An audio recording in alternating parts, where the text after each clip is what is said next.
Hello and welcome to another episode of Scott Reads Comics. Today we'll be covering Blue Beetle number 18, published in 1987 by DC Comics. This is an excellent series featuring the work of scripter Len Wein and artist Paris Collins. And we'll get into the rest of the credits in a moment. But first, we have an amazing cover featuring the Blue Beetle and his predecessor, the Blue Beetle.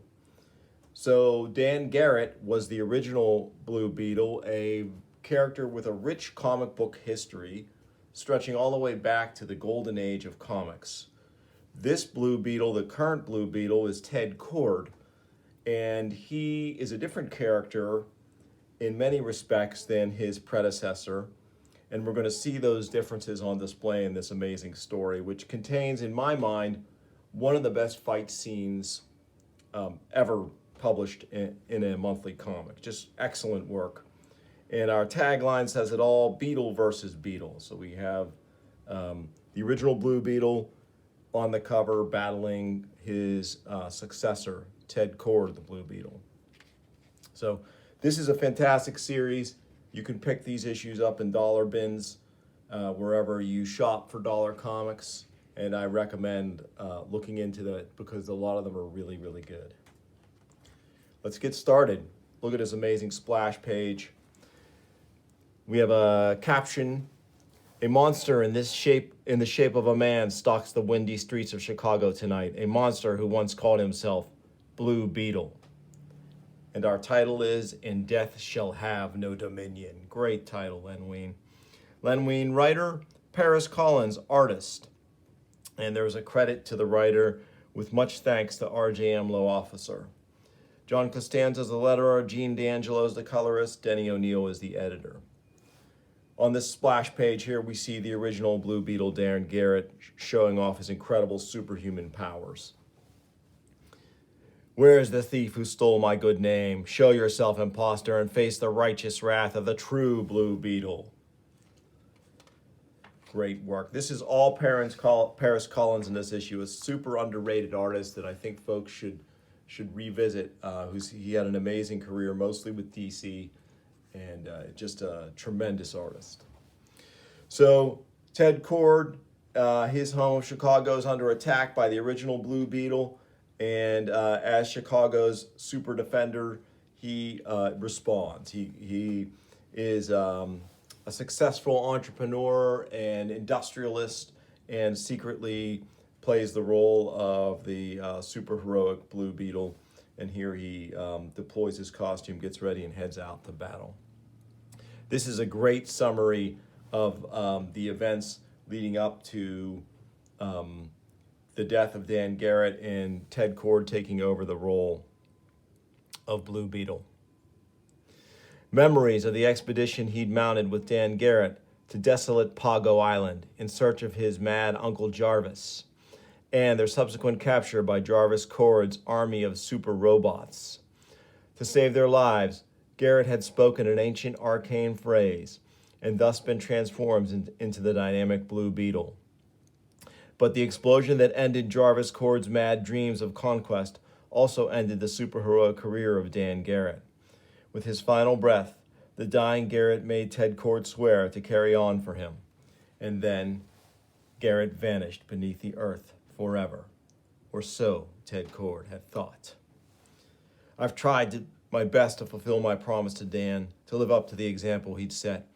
Maybe I've succeeded, maybe I've failed, I just don't know anymore. But I do know that this guy, no matter what he claims, cannot be the man I knew as Blue Beetle. So Blue Beetle arrives on scene to face the original Blue Beetle. So the coward decides to show his face at last.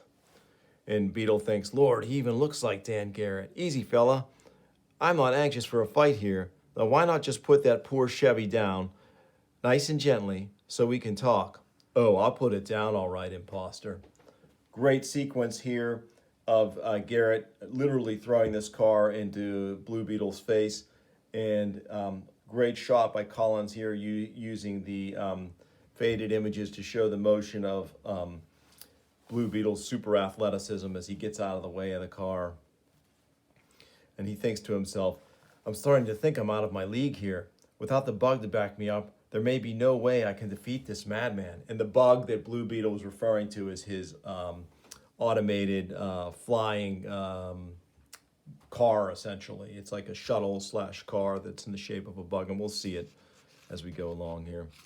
Especially if he's out for blood. Got to give myself some breathing room. Great shot here of the new Blue Beetle running, and then the original sort of showing off his incredible superpowers, flying from off panel into the background here. His fists surrounded by coronas of electrical energy, his eyes glowing with menace. Come back here, coward, he says. So here you can see clearly Blue Beetle is outmatched, but he is a hero and he is game. Good God, now he's throwing self-generated lightning at me. He really does have all of Dan Garrett's powers, and then some. But I'm not exactly powerless myself. My BB guns compressed air blast can flatten an elephant. You actually thought to stop me with that pitiful little breeze? Great power effect here on Blue Beetle's BB gun, which is a great gimmick. I love it. Love the costumes. The difference between the two costumes here is really cool. Gene D'Angelo's colors in this are spot on. Frankly, I'm insulted, and I'm in deep spit. Got to keep away from those pile driver fists of his. There is no escape, imposter. You stole something that was precious to me, and now you're going to pay for it. Ah! So Schracht, he just basically lifts up a piece of the street and folds it up over Blue Beetle, toppling him. Here we have a subplot back at Cord's company between a few characters. We're not going to dwell too much on that. We're just going to sort of gloss over it here. Another subplot, which is actually going to tie into this issue. So we will actually spend a bit of time on this one. While several blocks east in the Chicago branch of Scientific and Technological Advanced Research, that's Star Labs in DC parlance. Any progress? None so far, Mr. Slate. We've scoured every inch of these sewers, and there isn't a trace of him. Well, keep looking. He can't just have disappeared. We've accidentally unleashed him upon the world, and we have to get him back. Find him, man, and quickly, for all our sakes. This is our fault, sir. We're dreadfully sorry.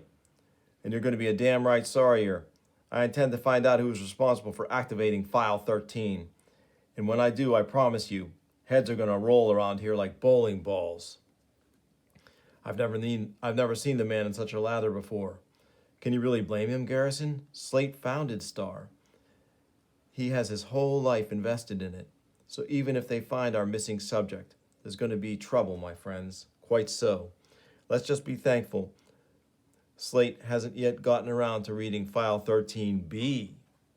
But meanwhile, we see this individual who quite possibly could be File 13, this escaped test subject, walking the streets of Chicago and walking right into the super melee that's going on between the two Blue Beetles. Sorry, son, that's become a war zone back there. Afraid you'll have to go around. Please, I must get through. Yes, of course you must. It was so easy, he thinks, almost too easy. Do they all have such compliant minds, he wonders? And then he stops, transfixed. You. Great ISO on the face here from Paris Collins. Very distinctive. You can always tell a Paris Collins face when you see one. He has a very distinctive line when it comes to facial structure and large eyes on his character. It's just very distinctive and a nice flair. Meanwhile, back to our fight. You're a beaten imposter. I'm going to crush you like... He's hesitating. Can't bring himself to actually kill me. What gives? That gives me a chance. And Dan Garrett sees this spectral image before him. Why do you pause, Daniel Garrett? Slay the one who has stolen your identity. Slay him now. No, I can't. It isn't fair. It isn't right. So Blue Beetle uses that pause. He can't see the spectral image, but he calls his skyline down, so the bug is in play now. It's going to help, hopefully, even the odds in the battle. Running won't help you, coward. No matter how sophisticated your vehicle may be, There's nowhere you can go that I can't follow. Surrender yourself to me now, or I swear I'll bring you down in flames. Great shot of him blasting with a power blast the belly of the bug. Bug's insulation protected me from his lightning bolts. Now I just pray her armor can protect me from his fists. Well, so far so good, but I'm not sure she can take much more of this. Thoom. The shell of your ship is impressively strong, coward. Too bad you can't say the same for its windows. And here Garrett smashes through the visi-screen of the bug. Great shot here. Crash! Awesome shot of the scale between the human-sized figure and the bug. It's a very cool little vehicle. It reminds me too of the Watchmen movie, and of course the Watchmen comic book, Night Owl's flying vehicle. Okay, fella, that does it. That's the third bloody viewport I've had broken this month. Arrgh! He smacks his temples. And to tell the truth, I'm sick of it. Mister, you've just made me mad. This is an awesome panel. It's kind of cool. You would not expect Blue Beetle somehow punches the super-powered Blue Beetle back through the other window of the bug's visi-screen. You don't see the punch, but you see the outcome of the punch. And that's something in comics I've enjoyed over the years, so much so that I wanted to point out a couple of other instances where that has happened that I have here as examples. This is X-Men 171, where, and I'm going to cover this issue in depth in the show at some point. Binary shows up back at the X-Mansion, was once Ms. Marvel, powers taken away by Rogue. Rogue has just joined the X-Men. This is her first issue. Binary, unsuspecting, shows up to visit the X-Men, walks into the mansion. We see a panel where nothing is happening. And then, pow, we see the result of the punch, which is kind of awesome. Another example of that also involves, oddly enough, Rogue being punched. But this time it's a similar situation to this particular book because in X-Men 158, we see Wolverine, a character like Blue Beetle who ostensibly has no super strength, winding up. I know what's happened, Runt, but what I did once, I can do again. You can try, babe, but this time, I'm ready for you. So these two are a little more similar than the one I just showed because you see not really the wind-up, but you see the result of the punch from a non-superpowered, ostensibly non-superpowered character, literally knocking someone through an object with a very cool outcome. So neat little sequence there. I'm sure there are other times that's happened, but those are the three that I can think of that I actually have handy here to talk about. Back to our story. You hurt me, imposter, and you're going to suffer for it. I'm too angry to be frightened, Bright Eyes. You want me? You just come and get me. So here, Blue Beetle maneuvers Dan Garrett to a Chicago water tower on the rooftop of a building, then signals to have his bug break the metal seals on the water tower and shower Garrett in thousands of gallons of water. Sploosh! Face it, friend, you're all washed up. Good script by Ween. Good shot of the bug here, too, with its two broken windows. But Dan Garrett is too powerful. Not so long as I can still focus my power through my mystic scarab and evaporate the deluge before it touches me. His scarab, Lord, why didn't I think of it sooner? That ancient scarab was a source of Dan Garrett's powers. Without it, he's as normal as the next guy.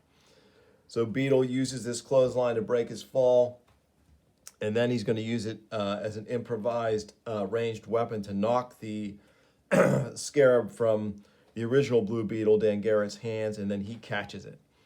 Ted Kord's anxious fingers close tight around the plummeting scarab, and his whole world suddenly explodes around him. Now, Cord, you are mine, the strange presence says that resides in the scarab. Meanwhile, we've got another subplot on the French Riviera. This supporting character, Jeremiah Duncan, is held prisoner by these sinister individuals. And Catalyst, one of Blue Beetle's regular foes, or soon to be regular foes, is torturing him and looks like he may even have killed him. It's very it's kind of a dark sequence here. But we'll leave that and continue back with our fight in Chicago. Daniel Garrett is old, tired, no longer worthy of my precious gift. It can all be yours now, Ted Cord, if you truly want it.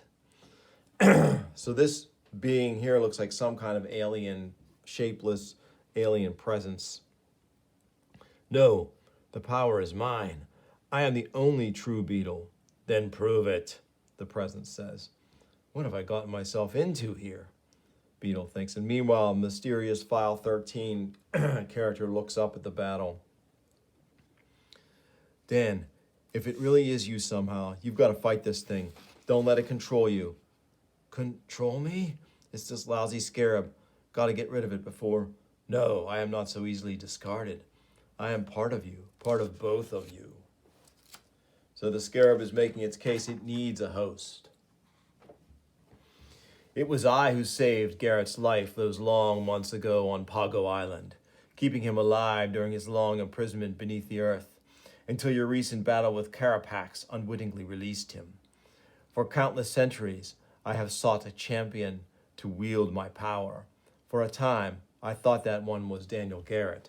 But I know now I was wrong. You are the one I have waited for, Ted Cord. Slay Daniel Garrett, and the power will be yours. What? No, Daniel Garrett says. So here it shows him visions of a powered Blue Beetle, Ted Cord Blue Beetle, wielding that power and what he could get done with it. But he's too strong. Yes. What wonders I could work with such power. I could. No, I can't listen to this. I won't listen. It's wrong.